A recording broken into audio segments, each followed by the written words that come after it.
that my family right now is under Russian occupation, and I know that they are raping people, they are killing people just for fun, they're destroying houses just because they have this mood today with no reason. 那时候他妈妈跟他妹妹他们躲在那里，那他们可以听到俄罗斯的军队在街上性侵别人，然后因为好玩而杀人。他们就是带着那种戏谑的心态，对俄罗斯军队甚至会觉得，哦，今天没什么事做，那我们今天就来放火烧掉这栋房子。And my mom, she calls one of our relatives in Odessa. She tells my mom, "Oh, I don't understand. Why do we have to fight with Russians? They came to free us from Zelensky, from our politicians.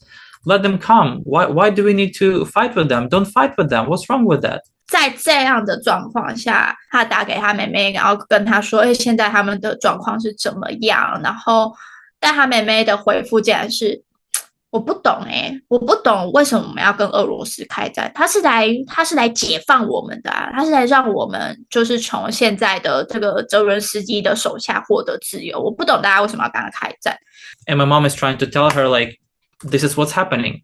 This is not propaganda. I know this." 他妈妈试图跟他解释说，不是，就是这是我现在正在亲身正在经历的，就是我就是在听到我的邻居。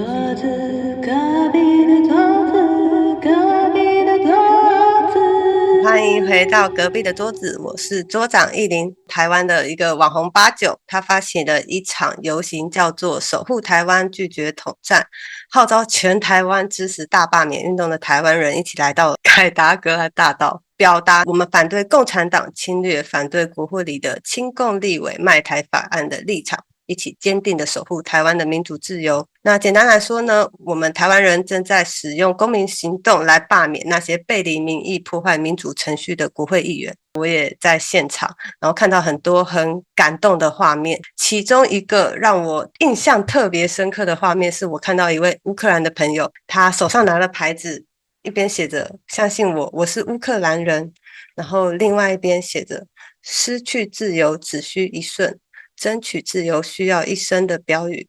那他旁边的女生呢，手上则拿着另外一块板子，写着和平协议没有和平，只有血腥镇压，国有器官，1949新疆，1951西藏，1997香港。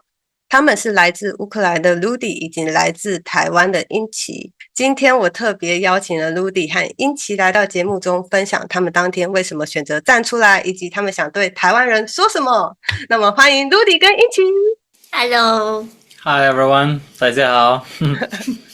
对，我可不可以先请你们简单的自我介绍一下，然后可能可以跟我们说明一下为什么当天你会想要一起站出来？基本上我会站出来，是因为我本身对这个国家意识蛮敏感的，因为我觉得这是一个表达台湾人的想法一个很重要的场合。我们越多人站出来，就会让世界知道说台湾其实是非常反对中国共产党的。所以那一天不管怎么样，我本身都会出席。那我邀请 Rudy 是因为是乌克兰人，所以我希望透过他的经验，也许现场可以有更多的交流，透过他可以引起大家更多的共鸣。毕竟他就是一个历史正在见证的人，他是一个正在经历这些我们可能如果没有做好我们该做的防范的话，未来会需要面临的一些问题或者是环境的一个人。对，所以我才会邀请他那天要不要一起来出席。I've heard that this protest is against the Chinese Communist Party, and that it is to unite Taiwanese together to stand against the aggression that's coming from China. So the message to me is extremely clear, because after living in Taiwan for 6 years, after visiting Taiwan for many times before that, I know that Taiwan is in a very similar situation as Ukraine in terms of the fight for freedom, in terms of political situation as well, because I will be honest, throughout 6 years, I see that China is using exactly the same tactics that Russia did in Ukraine before the full-scale invasion and before the war started in 2014. exactly the same happening in Taiwan right now. 基本上，所以他知道这一天那一天的活动是反对中国共产党的侵略，是一个台湾人会团结起来的一个活动。那他觉得他在台湾生活6年以后，然后在来台湾之前，他也曾经来过台湾好几次。在这些经验综合起来，他看到现在台湾发生的事情，这跟乌克兰在被全面侵略之前是非常的相似的，手法都一样。就是俄罗斯怎么对乌克兰做过事情，就是现在中国正在对台湾做的事情，所以他觉得他需要站出来，这样子参与这个活动。Rudy 他会选择这个标语，一方面也是因为台湾现在的情况可能让他联想到以前乌克兰可能还没有被侵略之前的状况嘛。那所以选择这样的标语，然后同时参加这样子的台湾民主运动，对他来讲的个人的意义是什么？ The meaning for me is simple but complicated at the same time. Russia, a dictatorship, invaded Ukraine and does not let us live with our own freedom, with our own decisions. They think that Ukraine belongs to them, which is not true. Ukraine existed even before Russia were ever founded. So my home country is burning because of one dictatorship. And even before the full-scale invasion started, I moved to Taiwan because I love this country. I love this amazing nature, great society. I work in the industry that I like very much, and it starts in Taiwan. And eventually, Taiwan faces the same threat as my home country of dictatorship that does not want anyone around it to be democratic. Democracy is a threat to this dictatorship. 这个意义对来说是简单的，可是当然背后的是很复杂的，就所有的状况都是来自一个独裁者，也就是普丁他个人的想法。那俄罗斯一直以来都觉得乌克兰是俄罗斯的一部分，就跟中国一直觉得台湾是中国不可分割的一部分一样。然后就算乌克兰的存在其实是远在俄罗斯出现之前。乌克兰就已经存在。对，乌克兰其实也是一个有几千年历史的一个地区这样子。那当然它中间有很多的变革，那这不在我们今天讨论的范围。Rudy 他是在2022年，就是俄罗斯全面侵略之前。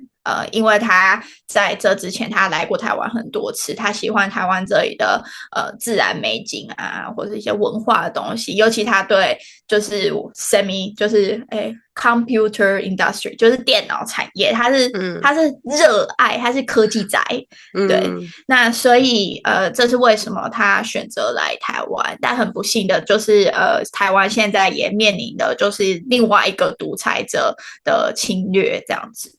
对，所以其实他是在所谓的现在大家所知道的俄乌战争发生之前就已经来台湾工作跟生活了嘛，对不对？No, war started in 2014, but the full-scale invasion, fully opened, yes, it happened in 2022, and I arrived to Taiwan in 2019. 那所以对他们来说，其实他觉得战争是2014年，就是克里米亚那时候被占领的时候就已经开始了。那当然是2022年，俄罗斯是全面的侵略，那也是我们现在普遍知道的所谓乌俄战争的起始点。那他是在2019年的时候来到台湾开始工作。那所以你们是怎么认识的呢？我们是 dating app 交友软体。There's nothing much to share. It's just that we met in a dating app. It was Bumble, I think, right? Yeah, it was Bumble. So our first meet was not, to be honest, nothing special. Just one difference I noticed in Chi comparing to other Taiwanese girls I dated. She have very strong personality, very strong opinion about something. And what I appreciated the most is that this opinion is not just there. It has a very strong background and logic underneath this opinion. So it's not like she just believes in something based on some theories she read online. No, it's like very clear on fact. And this is something made me feel okay. To be honest, most of the first date we spent just talking, like not even eating, not drinking, just talk the whole. Yeah, but we talked the whole time. Like it was difficult to shut up with you, like because it was so interesting.就是好，我自己翻译这段有点害羞。反正他说第一次跟我见面的时候，基本上大家应该都是都是透过交友软件的话，你第一次见面当然就是互相认识嘛，所以你会聊聊天。对，那他说他发现我跟其他他之前约会过的台湾女生很不一样，就是我很有自己的主见。那确实，这个在我的台湾的共同朋友之间也是有共识的一个对我的一个印象。然后他说，而且我的想法就是我在表达我的想法的时候，并不是基于一个就是网络留言，然后我就随便相信。我是有一个脉络在后面去支撑我的逻辑，就是我看事情的逻辑，去支撑我为什么会这样想，然后为什么会这样子去分享这些事情，所以他觉得跟我聊天很有趣。那英晴觉得嘞，就是跟乌克兰人交往跟台湾人交往有什么感觉不太一样的地方吗？比起说台湾人跟乌克兰人的比较，我觉得反而是因为而且我的约会对象大部分都是欧洲人，所以如果以欧洲人跟台湾人男生来比的话，我觉得欧洲的男生他们比较擅长去聆听。然后他们也比较有自己的想法跟自己的生活，就是他们的兴趣很多元，就是每个人他们都有一些自己热爱的事情，他会想要知道说，他的想法是这样，那你呢？他会反过来问说，那我呢？对，我的想法会是怎么样？或者他可能对于我分享的事情，他没有太多的涉略。但是他会根据我说的内容给予我一些回馈，所以我觉得互动性可能是跟欧洲男生交往还有跟台湾男生交往上面一个蛮大的不同。再来就是我觉得欧洲男生普遍都蛮尊重女生的想法，他不会去随便 judge， 就是他不会去随便把你现在分享的东西去贴一个标签上去。然后他们也非常乐于去赞美你，对，对，然后而且他们的赞美不是单纯就是什么你好漂亮什么的，就是还有像他刚刚，我觉得刚刚就是一个很好的示范，对，就是很具体的去讲到你的人格特质什么的，然后很精准的观察。对，我觉得这件事情会让女生至少对我来说会觉得你有观察到这些细节，你是在意我的这件事情，就会觉得就是会想要互相再多更认识一点。I guess at least those who are able to come to Taiwan to either travel or work here. Let's be honest, it's not cheap. You need to have certain skills to be able to do that.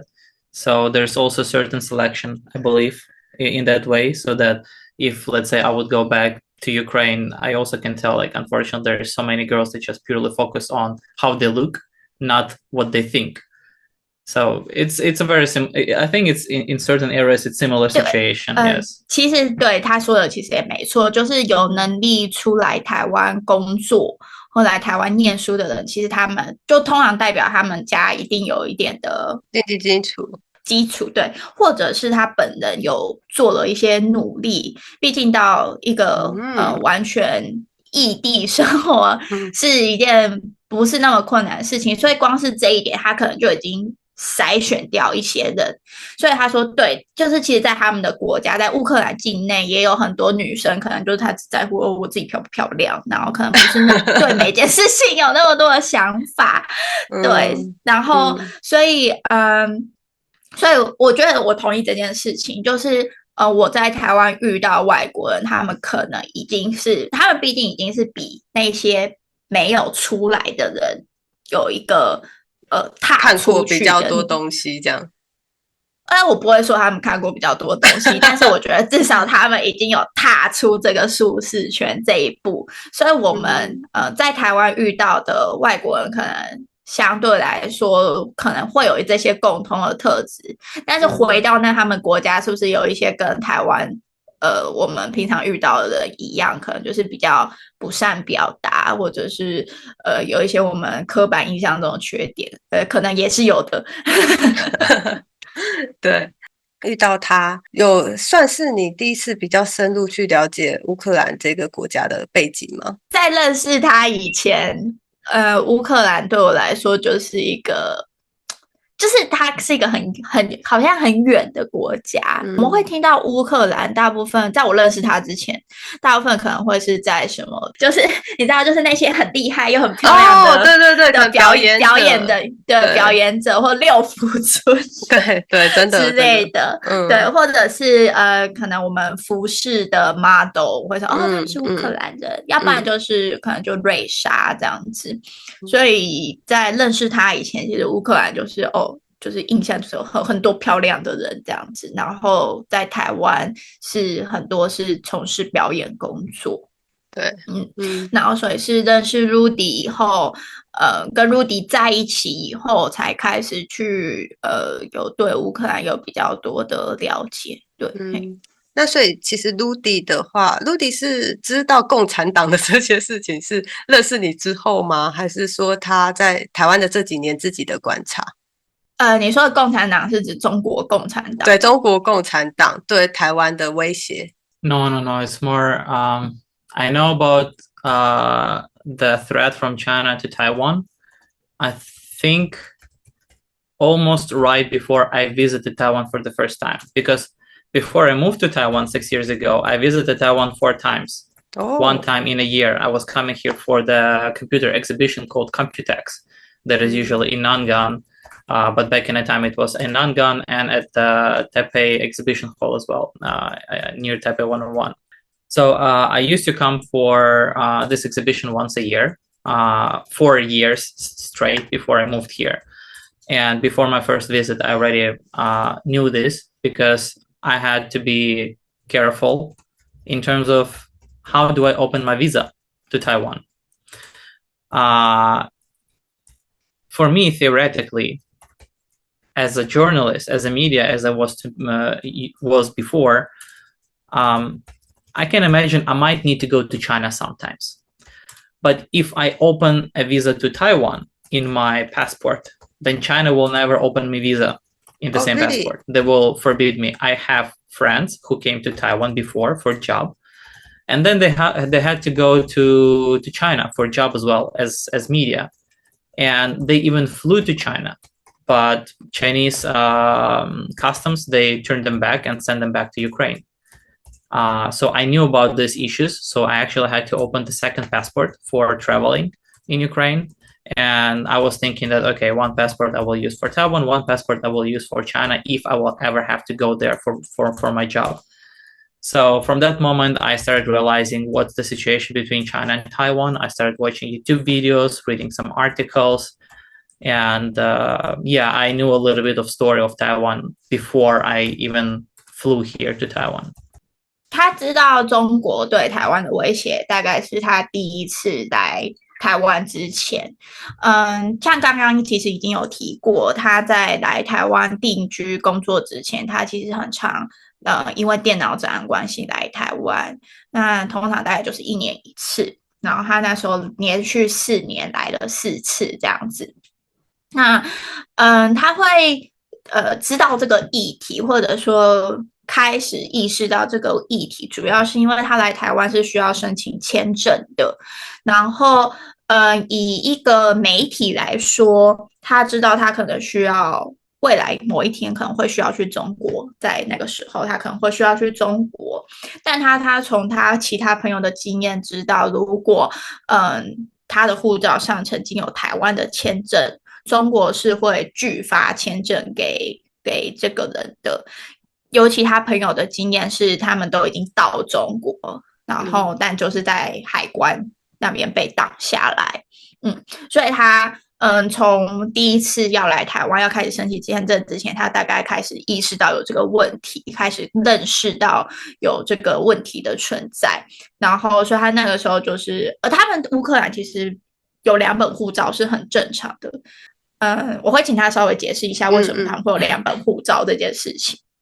但是他们乌克兰有2本护照是正常的，然后所以他就用1本护照申请台湾的签证，然后另外1本护照就是为了未来假设他那时候需要去中国的话做的准备。Yeah, so about the 2 passports, actually in Ukraine we have this system for a very long time because Ukraine was always between Asia and Europe.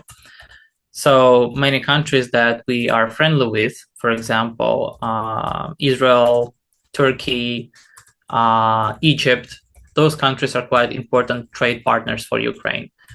But if you would ever go to Israel, for example, Egypt will never let you into their country. And the same, if you will ever go to Egypt, Israel will never let you into the Israel.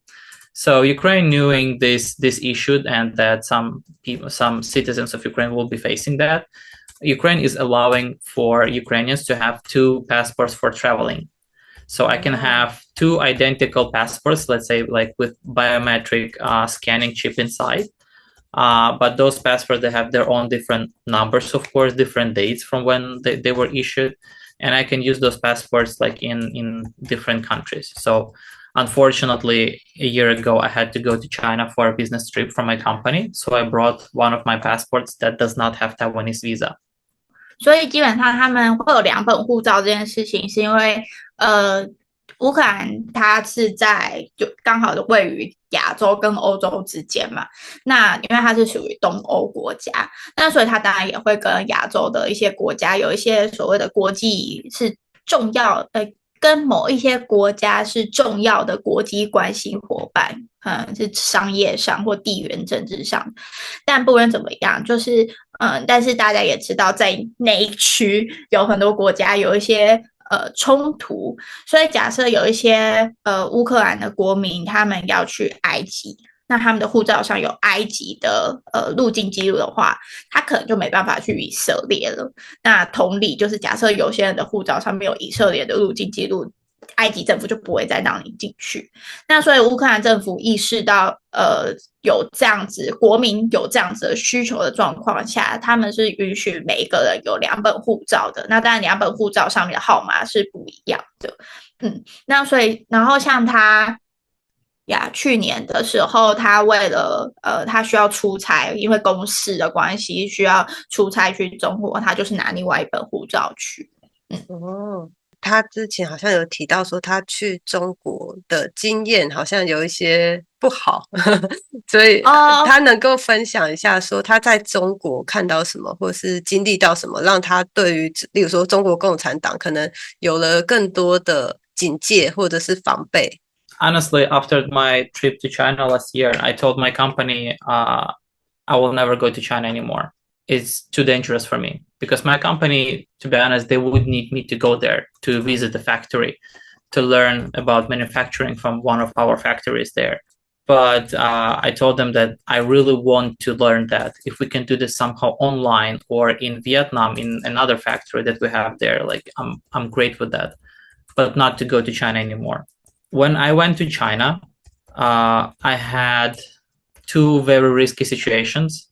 And one extra situation that was just very uncomfortable. 他去年出差中国后，他就有告诉他们公司说，他绝对不要再去中国了。虽然去中国的工厂，因为他们公司的工厂是设在中国，去工厂现场看他们的产品什么的，对他的工作内容来说会有很大的帮助。但他还是跟他的公司说，虽然他也很想做这件事情，他也知道这件事情对他的工作内容有帮助，但他希望有机会的话，这件事情可以是在越南或其他国家进行，就是不要再去中国。For me to go to China, I had to open visa in Hong Kong first. And then go from Hong Kong into China. So I had to come to Hong Kong to apply for emergent visa that will be done in 2 days. and then I can go for my business trip.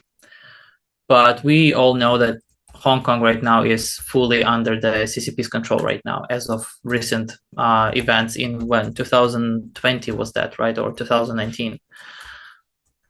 When I was entering Hong Kong, the Chinese customs, they took me out of the line when they were checking my passport. Something went wrong. They were checking my passport for a very long time. Then they called for the officer who took me out of the line to another separate area in the airport. It was still the open area in the airport. It was the same huge hall as the custom control. But this small area was specifically for, I think, some troublesome people. And I stayed there for 1 hour and a half while they were checking my documents. They asked me where I'm going, why I'm going, showed them the reservations, showed them booking, my return flight. They even asked me, why do I come from Taiwan and what do I do in Taiwan? I'm sorry for that. This is like, I'm very shameful to say that, but I had to play Chinese game saying that, I know Taiwan, like belongs to China, something like this, because I just don't want to be, put into jail right now, because once I'm there, they can do whatever they want with me. They even asked me to show them my Taiwanese ARC. This is the permanent residentship that I have in Taiwan. They even asked me to show my work permit, find in my cloud storage, in my archives, if I have this file somewhere online. It went for 1.5 hours like this. So I missed my deadlines. I missed to go to apply for visa. And I just went straight to my hotel because it was so late already. 因为台湾跟中国的特殊关系，他需要先去香港才能申请去中国的签证。他那时候准备要去香港入境香港的时候呢，我们讲白话就是有被刁难。然后他那时候我们都知道，就是香港现在在2019年、20年以后，基本上已经就是没有所谓的一国两制，它基本上现在就是中国的一部分。然后，那他那时候遇到的状况就是他排队准备在香港入境，但是海关特别检查他的护照，然后检查了很久，然后最后就是把他叫到旁边，虽然仍然是一个公共空间，可是就是一个就是你知道，你现在就是在有麻烦的一个环境。对，然后他在那边被盘问了很多问题，包含说，你现在即将去哪里？为什么要去？然后，你为什么是从台湾来？你在台湾是做什么？等等的。然后，甚至他已经提供了很多的文件给香港的海关看，可是香港海关还是甚至要求出示他说，你是真的有在台湾工作的证明等等。那整个过程大概花了90分钟，导致他后面的行程全部都大delay，他没办法在他预计的时间去做签证的流程，然后他也就是miss 掉一些原本跟公司说好的行程等等的。对，然后他刚刚又特别说他很抱歉，但他在那个时候他为了让自己脱险，所以他必须按照中国的游戏规则走，所以他说了一些对啊，我知道台湾是中国的一部分之类的这种话。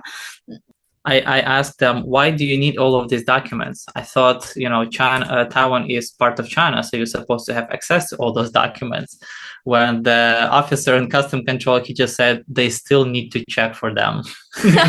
所以他说他想要补充一个他觉得有点有趣的故事的小插曲，就是因为他们不断的要求他提供很多的身份证明文件，不管是工作上或是个人上等等，但有一些文件他已经把他可以给的都给了，然后有些文件他在他的云端上面也没有，他就问海关说可是我想说台湾是中国的一部分，你不是应该就是可以看到这些资料吗？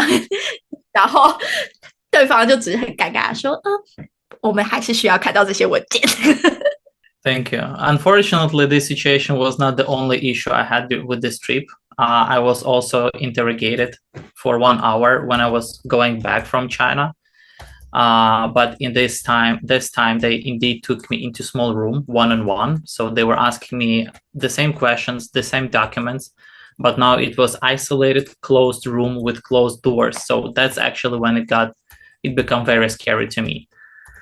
And inside of China, when I was there on a business trip, I went to the small town called Huizhou, and there's many factories there. And when I was waiting for the elevator in my hotel, there's something interesting happened that also scared me a lot. I think I even called.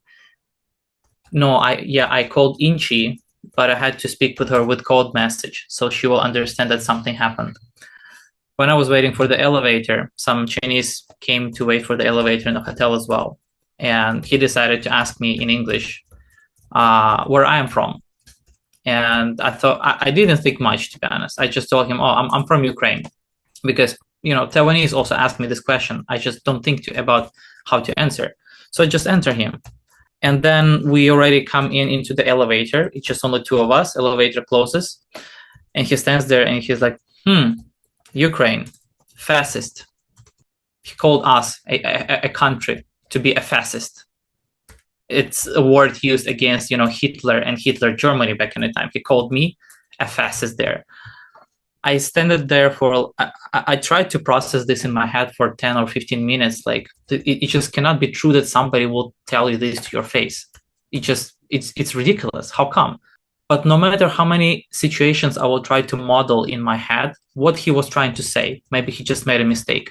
There's just nothing else I can come up with, because after this, the conversation ended. He did not want to say anything else to me. Nothing. He told me that we are fascist. That's all. So when I had a call with Inchi from the hotel room, I just told her that, oh, China trip is so amazing. I really love China so much. It's so incredible. People are so nice. People tell me such amazing things about Ukraine. Nobody listens to propaganda about Ukraine. Everybody believes good things about Ukraine. I really love China so much, so good. To be honest, I'm not sure if my room was listened or not. But having the access in China, even for a foreigner, I'm almost sure there are certain areas where they're trying to intercept our messages. So it was just ridiculous. After that, I'm not going to China at all, like never. 所以很遗憾的，刚刚就是前面讲的这个在入境香港被盘查的故事，并不是单一事件。他在准备从香港出境的时候，也有再次被盘查，而且这一次就是被带到小房间去，所以那一次他就是当然特别紧张，因为你就是完全隔离的。那香港其实基本上就是问了所有的问题，全部再问一次这样子。然后另外一件让他对中国感到非常反感的事情是发生在当他在中国的惠州出差的时候。那时候他在饭店等着准备搭电梯，然后就有一个中国人就出现，然后跟他一起等电梯。然后这个中国人就用英文问他说，你是哪里来的啊？然后他就也没有想太多，就直接回答乌克兰人，因为毕竟他在台湾或者就是在世界各地，就是你看这个是一个就是外国人，你都会稍微问一下说，你哪里来的这样。然后他就回答，我是乌克兰人这样。那结果中国人就说，就是他们就进到电梯门关起来了，整个小小的电梯就剩他们2个人。然后这时候中国人就说，乌克兰法西斯。然后这个中国人就再也没有继续跟他讲任何话。然后但我们都知道法西斯是一个非常严重的指控。然后在这件事情发生后，他大概有10到15分钟，他就一直在回想说，刚到底发生什么事情？就是怎么会有人指控乌克兰是法西斯？就是他无法理解刚到底发生什么事情。然后但是他决定要打电话给我，然后在电话里面就是大讲中国好话，中国好棒棒，中国最棒，中国最伟大，我好爱中国这样子。请帮我的那个信用评分加分这样子。对，那当然就是我们不知道就是他说他不确定是不是有人在监看我们的讯息或者是监听之类的。可是这可能只是一个偶发事件，但这个偶发事件仍然会让他感受到威胁，所以这些背景让他决定他再也不要去中国。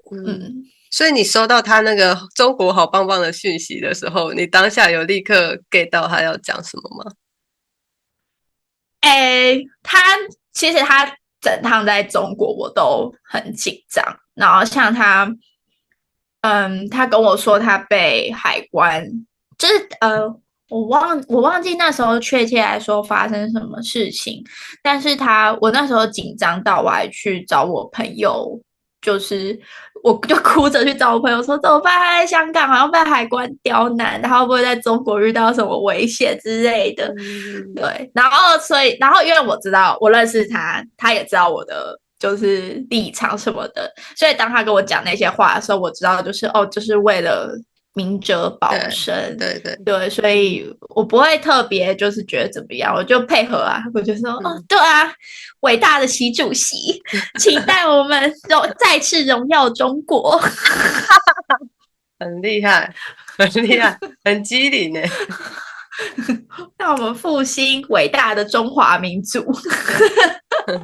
那所以以他现在对于中国共产党的了解，然后还有相关的经验以后，这个是不是也会让他想到，就是他们国家正在面临的俄国的威胁，他们这两个政权之间的相似之处，或者是对于这两个国家的威胁或者对待人民的方式的相似之处？Yeah, communists are communists everywhere, and they are the same. Dictatorships, they are dictatorships everywhere, and they are the same. When I went to Russia as well, I will be honest again, it was after 2014, after the war actually started. I had to go for work to Russia a couple of times, and I didn't feel safe there. I see a quantity of cameras spying on you everywhere, even on the road. In China, it's even worse because every like 5 minutes there's a picture of you like splashing into your face when you're in a car. At least they don't have this in Russia, but the number of cameras is scary. Like one intersection can have 20 cameras, and not pointing at cars. No, they are pointing at people who are walking on the street. If you go to the MRT or like a metro in Russia, you have to go through the metal detector that will scan you for guns, knives, bombs, and everything. They say it's against the terrorists, but I mean, what kind of terrorists are there in Russia? It's only the government are the terrorists there, so they're trying to stay safe, like to keep the government safe from all of that. Even the regular people, to be honest, because of common people in Russia, I was afraid to say I'm Ukrainian. When I was in Russia, and in my first trip, I said someone I'm Ukrainian. I think I told to the taxis because I was going from the airport or to the airport, and taxis asked me where I'm from, and I told him I'm Ukrainian. And after that, the whole trip, he was teaching me how I should live my life. He was teaching me what kind of politic views I need to have. He was teaching me how bad our revolutions in Ukraine are, and that we don't need to stood up. He was telling how great Russia is, and that we need to be friends with Russia. My future trips, I'm sorry, but I was saying that I'm from Belarus because our accent in Russian is a little similar. If I'm Belarus, everybody is perfectly fine with that because Belarus is already like, Russian closest ally.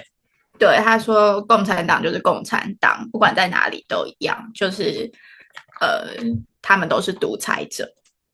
2013年，他曾经去俄罗斯，那也是就是公事上的需求。那他其实也不止去俄罗斯一次，他去了很多次。然后他在俄罗斯境内看到超多的摄影机，然后这些摄影机并不是对着车子拍，它是直接对着人。然后一个马路一个十字路口可能就会有20台摄影机。那当然在中国的状况是更糟的，就是随时都是在被监控的状态。然后像你去搭地铁的时候是要过安检的。其实这件事情我记得在中国我曾经也有去过中国，然后我记得我在中国搭高铁的时候也是要过安检，就是我那时候想说我现在是在搭飞机吗？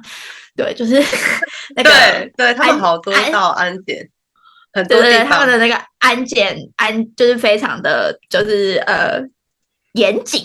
对，那当然他们的说法就是我们要防止恐怖分子啊，我们要检查你有没有带一些危险的物品啊，刀啊、小刀啊，或者什么任何可能伤害别人的武器等等。但是就是拜托你在跟谁开玩笑啊？就是我们在俄罗斯就是这里是会有什么恐怖分子？对，然后那不过他那时候第一次去俄罗斯的时候，他也没有想那么多，所以当有人问他说：“你哪里人？”的时候，他就说：“我是乌克兰。”然后他还记得那是一个司机，这个司机就开始跟他说，就是开始进行党国教育，就告诉你说，你乌克兰应该要怎么生活啊？乌克兰是俄罗斯不可分割的一部分啊！你应该要支持俄罗斯啊！俄罗斯多棒啊！你加入俄罗斯以后就有多少的好处啊！然后，因为这样的经验，所以他后来去俄罗斯的时候，他就不会再说自己是乌克兰人，他会直接说他是白俄罗斯人，因为他可以模仿白俄罗斯的口音。那因为白俄罗斯相对乌克兰，白俄罗斯根本就是俄罗斯的一个省。对，就是如果有稍微去了解国际关系、国际政治的话，会知道白俄罗斯是非常亲俄的，虽然他们是2个不一样的国家。然后所以他后来就说他从白俄罗斯来，然后就再也没有人跟他讲过那些东西。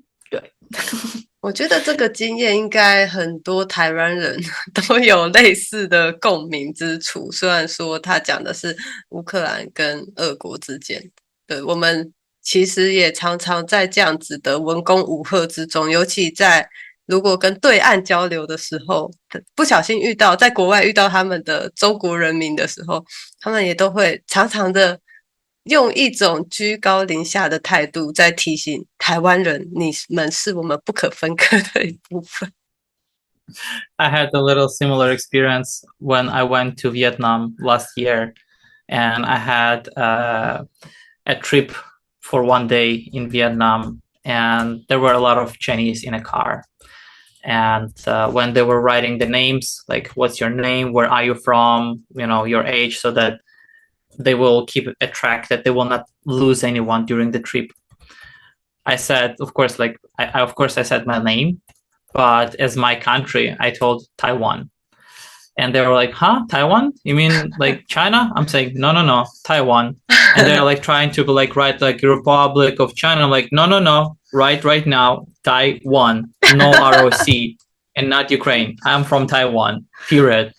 So after the trip, some Chinese, they already heard my point very strongly, because I don't think they speak English very well, but they heard that I'm fighting about this. Nobody during the trip talked to me from those Chinese. Nobody. I talked to some other people from different countries, but Chinese, they never talk to me. 对，他去年曾经有去越南独旅，然后他在越南的时候，就是有刚刚类似我们台湾人遇到的经验，因为他有参加那种拼团旅行，那你当然就是大家导游可能一开始就会收集大家的名字啊，然后问说你是从哪里来的，避免大家就是你知道走散。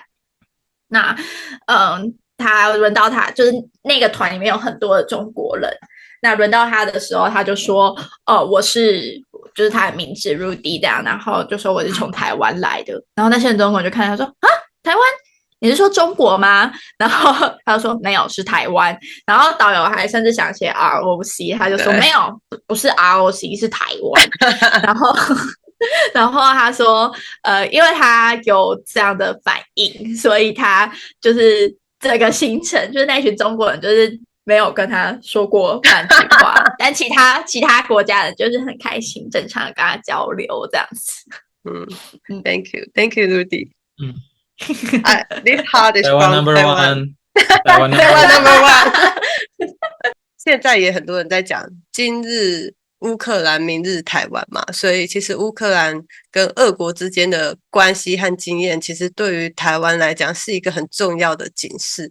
然后所以像之前在俄乌战争正式开打之前，也是在乌克兰有很多亲俄的政府官员，然后甚至是你们选的总统可能也是比较亲俄的。以你们自己的经验来说，你们当时选择亲俄这件事情，真的有帮助你们远离战争吗？当然，从今天来看就是没有嘛。对，但是以你的经验来讲，你觉得台湾人应该怎么样去看待共产党，或是怎么样选择跟他相处的方式？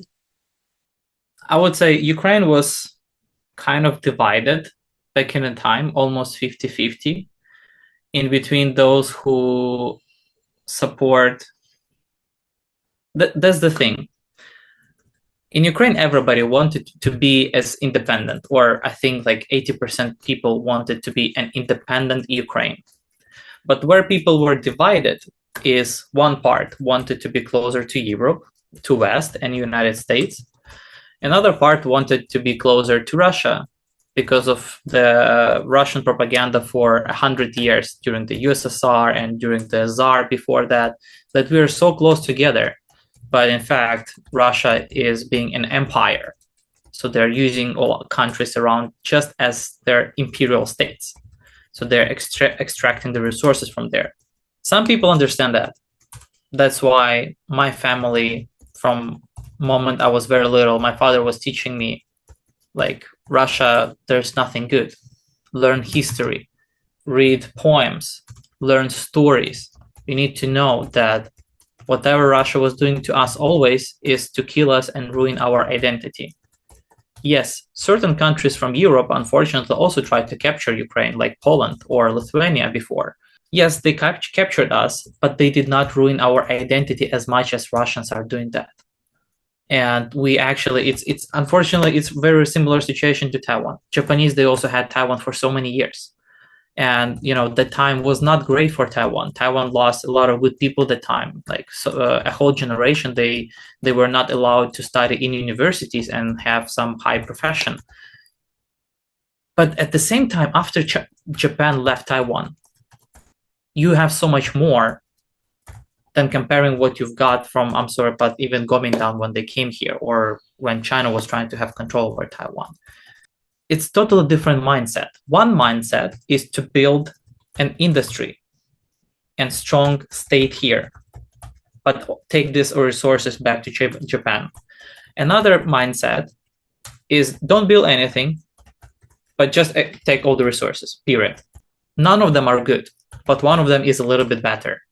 他的父母就是一直告诉他，他应该要正确的认识历史。你透过去读故事啊，读诗，然后或者是听歌，不管怎么样，你都要他的父母都希望他记得，俄罗斯一直以来就是希望摧毁乌克兰的身份认同。那乌克兰境内其实，他在他的感觉上有80%的乌克兰人是希望是独立的。虽然这样，但在要跟哪一些国家建立比较紧密的关系这件事情上面，却有一半一半，就是有一半的人觉得，我们应该要跟欧洲有更多的来往，但有另外一半的人，会觉得我们应该要跟俄罗斯产生更紧密的关系。那这件事情其实也是跟台湾类似，就是我们所谓的中华民国派跟台独派，我觉得，或者是亲中派、亲美派，对，就是可能我相信，其实从419的活动可以看到，其实，不是所有曾经支持国民党的人都希望跟中国成为同一个国家。他那些所谓的中华民国派，有些人他们是很清楚的视中国共产党为一个敌对势力。那所以这件事情其实跟台湾的状况也蛮类似的。那他觉得说，像他的父母就有告诉他说，哎，没错，虽然也有其他的国家就是曾经侵略过我们，或是占领过我们，但他们都没有做出像俄罗斯一样的事情，就是俄罗斯是完全想要摧毁他们对自己身为乌克兰人的认同。他举的日治时期的例子，虽然我觉得这个例子不甚完美，因为其实日本也有在台湾实施皇民化运动，日本也是希望大家讲日文，不要讲自己当地的我们自己的语言。可是确实，我觉得他后面讲的事情是正确的，就是一样都是侵略的政权。好，我们先不说他是不是真的侵略，至少占领的政权。但是一个是来，然后他有做一些建设，然后他有提供台湾人机会受教育，然后给予台湾人资源。虽然那个资源可能没有跟日本人一样多，但是我们有。另外一个政权来到台湾，就只是竭尽所能的掠夺我们所拥有的东西，然后把我们分割开来。他觉得，当然这两个政权来占领占领我们的地区都不是一件好事，都不是一个值得鼓励的行为。但是两者相较之下，日本是好一点的，因为它至少是有留下一些有建设性的东西给我们。大概就是一样，对他们来说，在他们历史里面，就是也有类似这样子的经验。Even after 2014, we had a very big division between some people. They still want to be closer with Russia. Some they want to be closer with Europe. And because those who want to be closer with Russia, they usually, to be honest, they usually have less resources.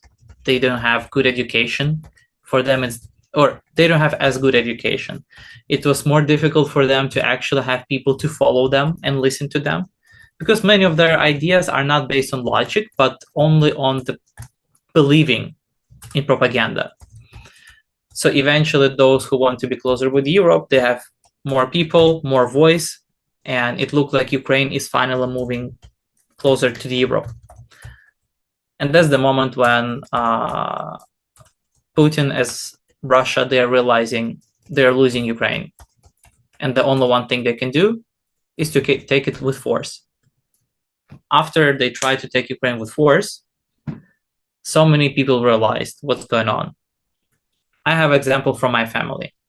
所以2014之后，就是克里米亚半岛被俄罗斯占领以后，还是很多人在欧洲跟俄罗斯之间挣扎，到底要跟哪一边比较靠拢哪一边这件事情上面。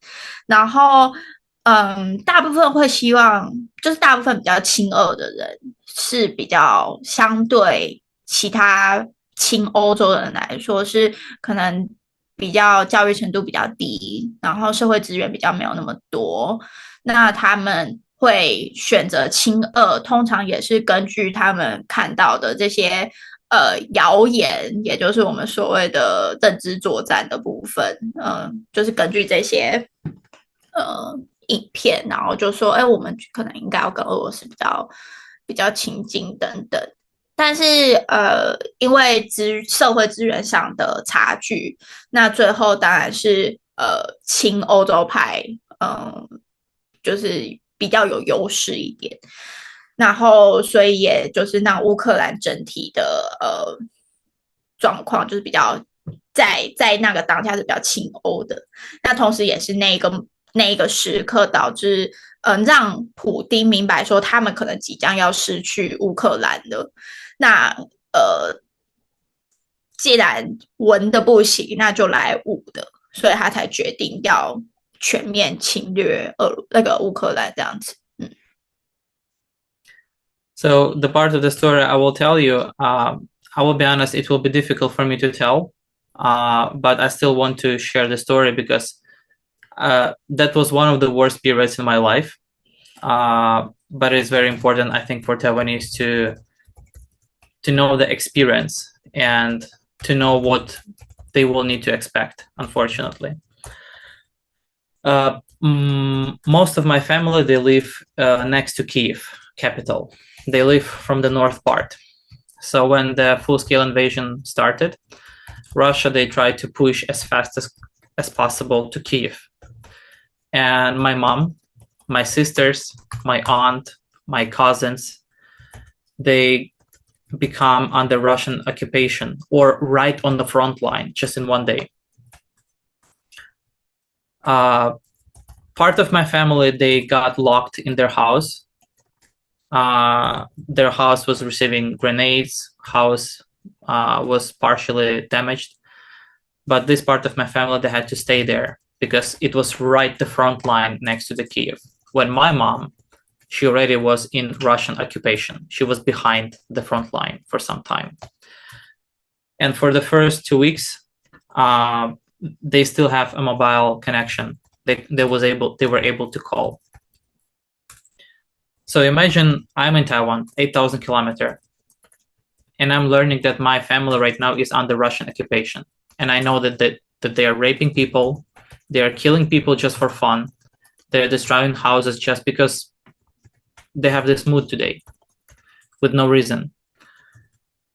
And I'm hearing my friends, somebody tried to leave Ukraine, somebody is trying to go to the army and fight inside of the Kiev, because my area where I grew up, there were fights on the street with Russians already. And my mom, she calls one of our relatives in Odessa. Odessa is the city at the Black Sea. And this relative family, they always were very much pro-Russian. And my relative, my aunt, she tells my mom, who is already under occupation, she tells my mom, "Oh, I don't understand. Why do we have to fight with Russians? They came to free us from Zelensky, from our politicians. Let them come. Why do we need to fight with them? Don't fight with them. What's wrong with that?" And my mom, she is already under occupation.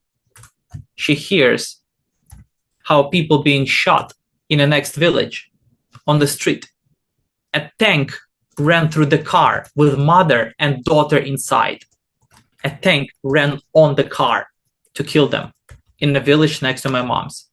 And my mom is trying to tell her, like, this is what's happening. This is not propaganda. I know this. I hear it from my neighbors who are here. They see it with their eyes. Some of them died. But my relative in Odessa, she's, no, why do we need to fight with Russia? I don't believe it. This is all propaganda. Did you see it with your own eyes? She have enough courage to ask those questions to my mom. 就是他们家是住在比较靠近基辅的前线，所以他们家很快就被俄罗斯军队那个区域很快就被俄罗斯军队占领了。然后，所以这个故事对他来说要分享出来是非常，对他来说是非常困难的，因为这是一个那时候造成他压力很大的一个经历，就是。因为在第一个礼拜通讯设备还算正常的时候，他妈妈有打电话给他，那他就是看着他的家人们在镜头里面是躲在地下室里面，然后背景是有那些就是枪声什么的，然后他远在台湾，他什么都做不了。那时候他妈妈跟他妹妹他们躲在那里，那他们可以听到俄罗斯的军队在街上性侵别人，然后因为好玩而杀人。他们就是带着那种戏谑的心态。如果有看过，有一部电影是在讲有12位封城女子，她们躲过了日军的追杀，但是当他们要回去他们住处拿东西的时候，被日军就是有性羞辱什么的，基本上就是那样子的情境。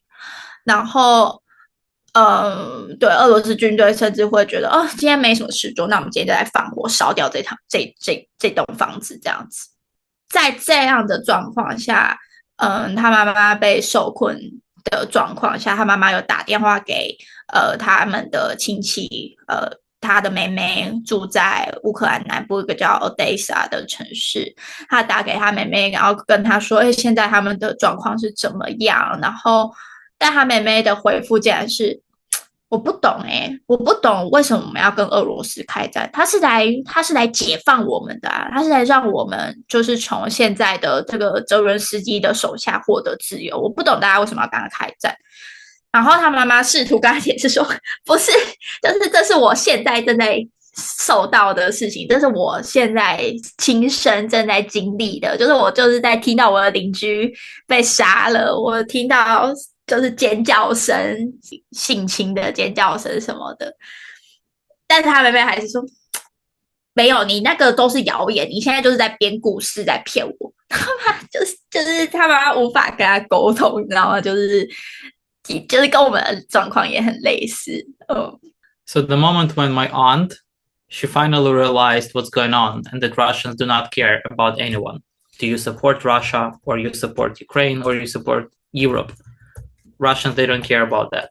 They just want to take you, what you have. They want to take your life, your body, your children.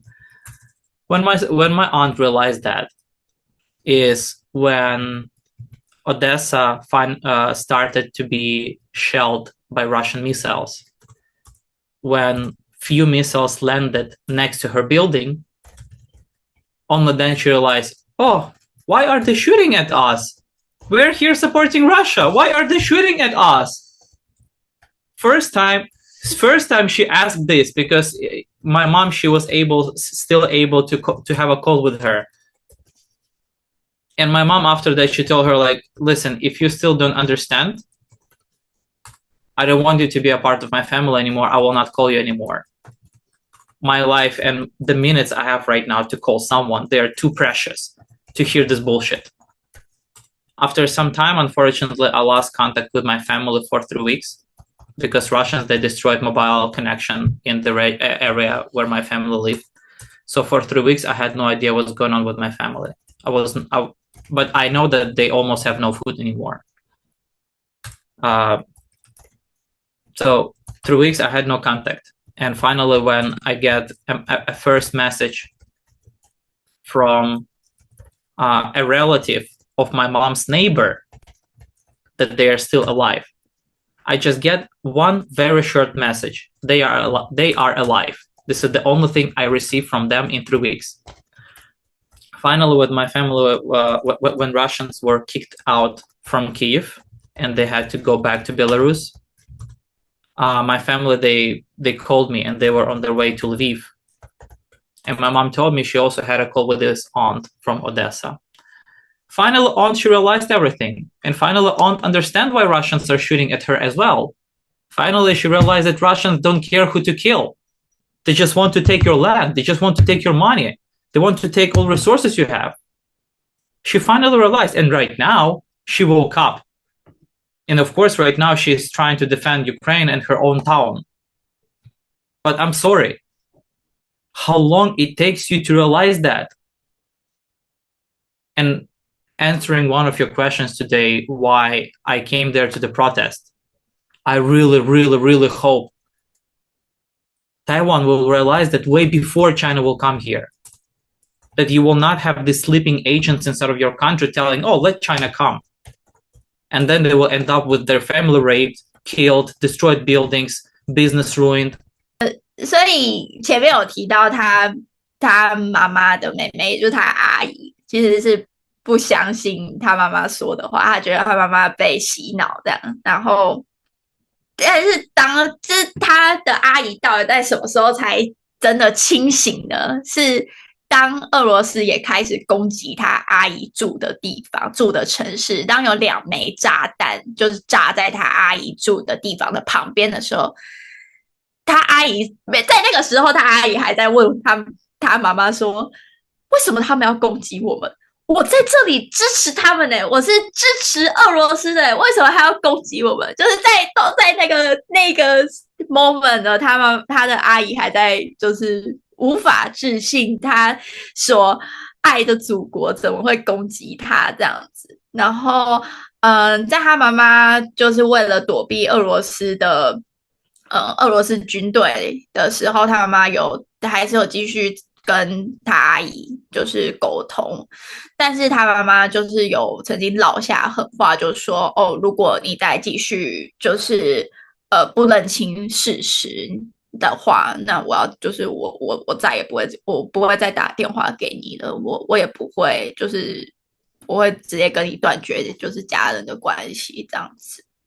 他阿姨住的地方就是被毁了以后，他阿姨终于相信，哦，对，俄罗斯是要就是他是不在乎你亲俄或亲乌，他不在乎你的立场，他就是要来掠夺你的资源，然后就是要毁了你住的地方，你的家，毁了这里所有的人，这样，然后。那因为跟就是俄罗斯军队，他们当然第一件事情就是切断那个地区对外的联系，所以 Rudy 那时候，在他知道他们家的人的住的区域被俄罗斯军队占领以后，有3个星期他是没办法获得任何来自他们家人的消息。这3个星期他就是只能等，也不知道他们家人是生是死，因为他最后一次跟他们家人通话的时候就是知道他们的粮食快要吃完了。